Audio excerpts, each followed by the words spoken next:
gonna laugh at you. I'll laugh at you.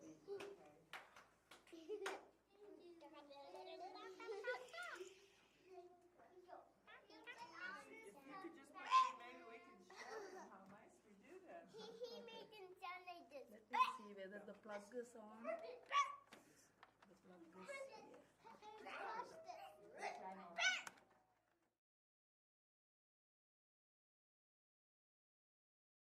So Deb, I have a question about the FBA that you mentioned. Okay. The functional behavioral assessment. I know that in my case with my son, the school actually had a BCBA, the Board Certified Behavior Analyst, do the FBA assessment on my son, and it took about 2 months.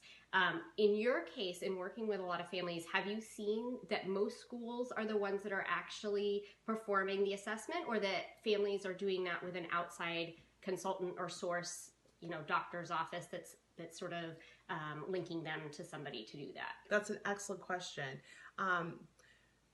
Independent educational evaluations is something I usually recommend for academic or learning disabilities, or for a child with autism who has very complex challenges. An FBA really should be done in the school setting, because it's all behavior done in the setting. The only time I would quantify that is different when you have a child that's super challenging and complex, and it goes above and beyond their expertise. And I've had cases like that.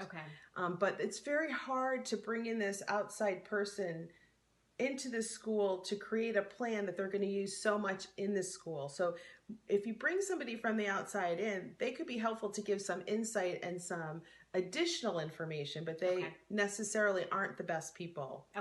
But that's, again, that would be unless it's a very complex case. And you really, I so rely on experts, because I'm not an expert in any of these behavior, except for my own kiddo, even though I think he's better at it than I am. He gets the behavior. You're like, what can I get over a mom? But anyway, yes, and an FBA is so important. In fact, I'm going to talk about this great document that I love to say I still print out. My kids wouldn't have this printed out. They'd still be on there. I'd bring my computer.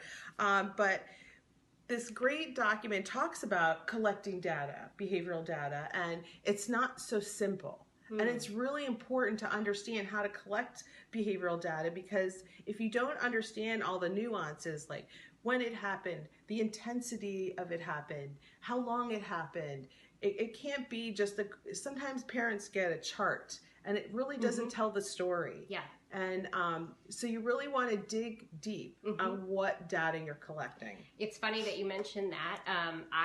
After the restraint with my son last year, I then put sort of protocol in place for the team that works with him in school. And so it was, collect data every week, and then bi-weekly, send me the reports, graph the data, let's talk about it. But what I quickly learned, as I was new to the experience, is they would graph the data, but it wouldn't qualify the data. So it would be, it would be graphed according to, they sort of structured his behavior in zones, and it would be, red, green, yellow zone, but it wasn't qualified on the graph. So it would just be sort of like any time he registered in those zones. And so when I then would sit down and unlayer the data with them, they'd say, well, actually that one was just 2 minutes of him ignoring us. He wasn't actually sort of acting out, if you will. And so I found that, yes, the data, they had collected the data, but then it was really important to dig further because it really wasn't qualified.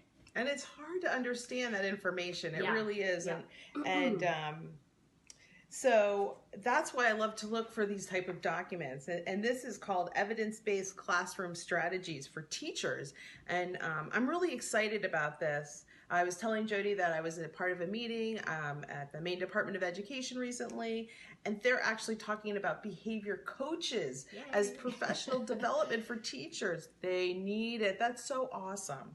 But yes, data is super important, and sometimes if you have a person that you could ask about the behavior outside of the school, like you could bring the information to them and say, what do you think? That would be helpful It's a good too. tip. Yeah. Because it's really hard to figure all this out, even for me as an advocate, and I've been studying it. So.